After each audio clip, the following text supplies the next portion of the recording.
Hello. Hello. का हो करेजा, का हाल बा? ठीक ठाक बाड़ू नु? का ठीक बा हो। कल के तनी से बात लेके मार एकदम मार मार के एकदम हमार देह फुला देले बना है, मुंह पे हर एक जगह दाग पड़ गइल बाटे। बतावो तू अपना मर्द के मार कैसे सहत अड़ू दादा? हम तो तारा के अंगुरी से छुअत रहनी, चिल्लाए लागत रहलू, छाछ पर से भाग जात रहलू। देखा बात मत बनावा। चिड़ै के जान जान लड़का के खिलौना कुल तोहरे चलतन होता। हमारा चलते का होता है? इतहार रोज रोज फोन कइले के कारण ह उ जान गइल बन कहां से फोन आवता। अच्छा तो ठीक बा, कहाँ बाड़न? गइल बड़न मिली पे आटा पिसावे। आटा पिसावे? मिलिया वाला दौड़ देले रहल हटे कि चोकर ढेर निकलत रहल ह? ना हो, गेहूं पिसावे गइल बड़न। इहे ना कह कि भुला के तू बोलत अड़ू आटा ना गेहूं पिसावे गइल बाड़न। ए सुन ना, आइबा ना तू हमरा से भेंट करे खातिर, एजा ना बड़ी दुख बाटे। ठीक बा, 2 घंटा में हम आवतनी। आ एगो तारा भतार खातिर रामबाण दवाई ले आवतनी। आज हमहू देख ले पावर तोहरा भतार के। ठीक बा, जल्दी से ही हो। ठीक बा, हम आवतनी। अब चली हम डॉक्टरवा के तनी ओकरा के से कुछ दवाई ले ली हो। प्रणाम डॉक्टर साहब। प्रणाम प्रणाम। का हाल बा हो? अरे हाल तो बढ़िया बैठे, लेकिन तनी दवाई खातिर नहीं रहुआ की है। केवन दवाई काम बा? अरे एगो छोटा का बबुआ हमारे बेटे जामुन लेके आई रहल हटे। ओ ना बुझेले में छोट बच्चा बेटे खा ले बेटे ऐसा नु कि अब ओकर पेटवा में लैट्रिन बंद हो गई बेटे। मैंने एगो चालू होखे वाला दवाई दे दी। एथु हो गेल बा, कड़री बांध देले बा। हाँ हाँ वो है, तो चालू होखे वाला को दवाई दे दी। काला पावर के दवाई दी कि मतलब लूज पावर के दवाई दी? ऐसा दवाई दी कि एकदम काला पावर होखे। काला पावर दे दी का कि 3 मिनट पर होखत रही? हाँ हाँ उहे वाला दे दी। रही तब बाकी फीस बड़ा काला लागेला जी। अरे फीस के चिंता मत करी महाराज। रोकी हम खोल के देता नहीं।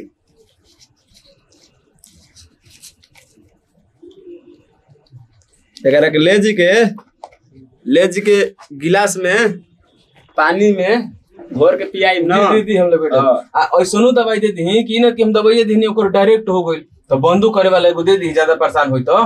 डायरेक्ट ना होई, ले ना जी रुआ, टेंशन मत ली, डायरेक्ट ना होई।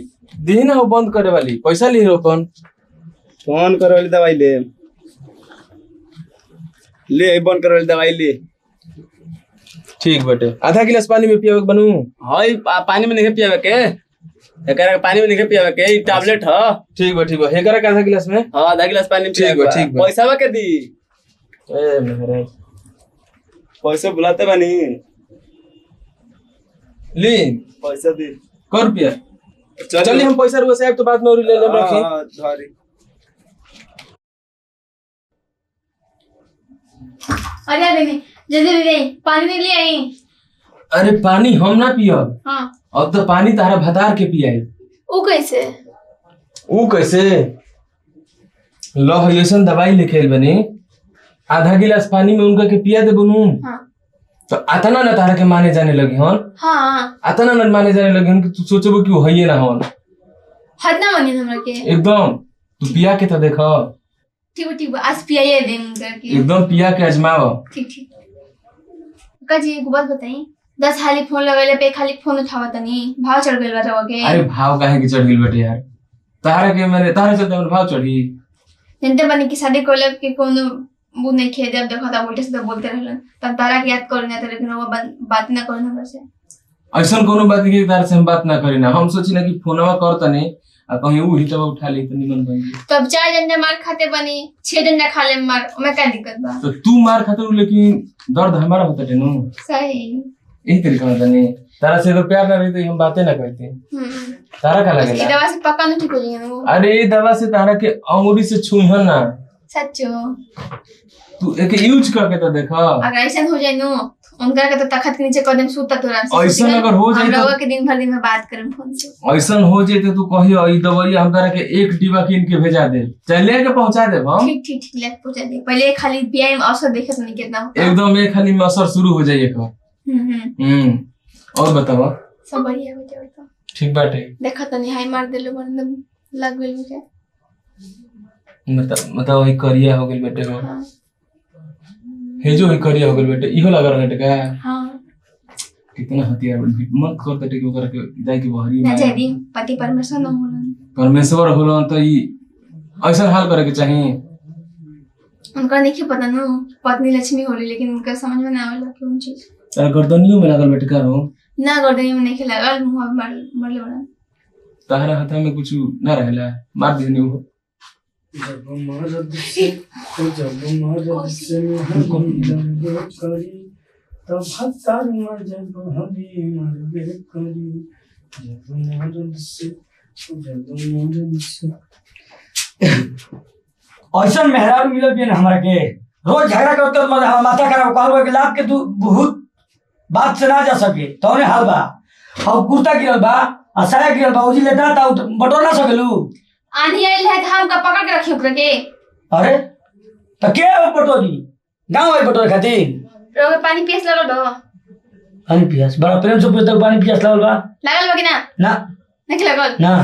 अरे का रो उते मन छिला लगने आए बैठिए जे पानी लेके आओ तने। बड़ा प्रेम से छोहाई बड़ू का बात बा। हम लेके आओ पानी। हां बड़ा छोहाई बड़ू है बेरा का बात कोई बटोर के रखा हो कुल कुर्ता सारा कुल गिरल बा त नीचे।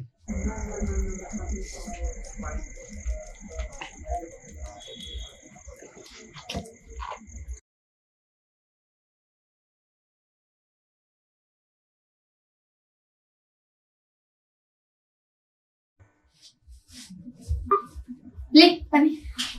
ना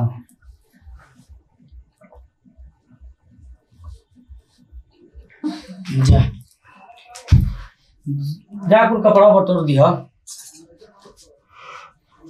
अरे साला बेटा गोड़ा गोड़ा करता है।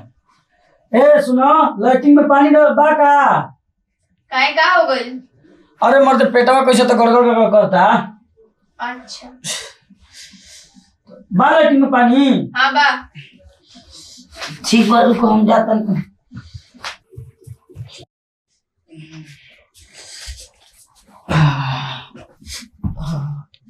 अरे दादा रे फिर मार तो फिर लग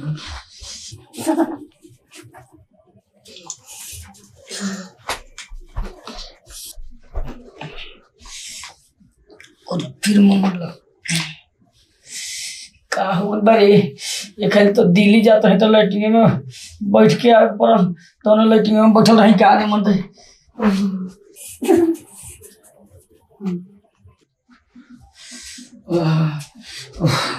ये तो बार बुझाता कि मियाज पस्त हो गई इस सलाह था मैदान लगता है। अब कुछ खेबो तो ना कोई नहीं हो बाजारी उजारी में। ओह फिर मरो अरे चलो परेशान हो गई अगर तो। और सुनो तो हो चलो मत बुझाता कि अब हे भगवान और ना जियो अब मियाँ एकदम पस्त हो गई बा जाता बत एगो काम करो देखो ना कौन लड़का बासन कौन सा लड़कों से जाके दवाइयाँ मंगावे दादा। मियाँ एकदम पस्त हो गई बा। बहुत ज्यादा एकदम हालत खराब। ए सुनो ना अरे कौन लड़का बासन तो उन्हीं ने मंगावा दवाई उन्हीं ने दवाई मंगावा दादा।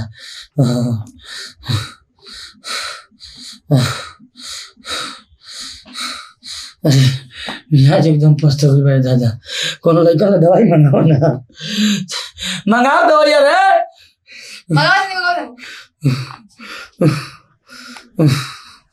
और फिर गड़गड़ करता पेटवा दे दादा। अरे मंगाओ ले ले खाली ला दे दवाई पकड़ी लो दवाई ला दो जाई खाली तो पानी ला दो दादा पानी ला दो दवाई खाली मेरी हालत खराब हो गई अरे माई दादा ले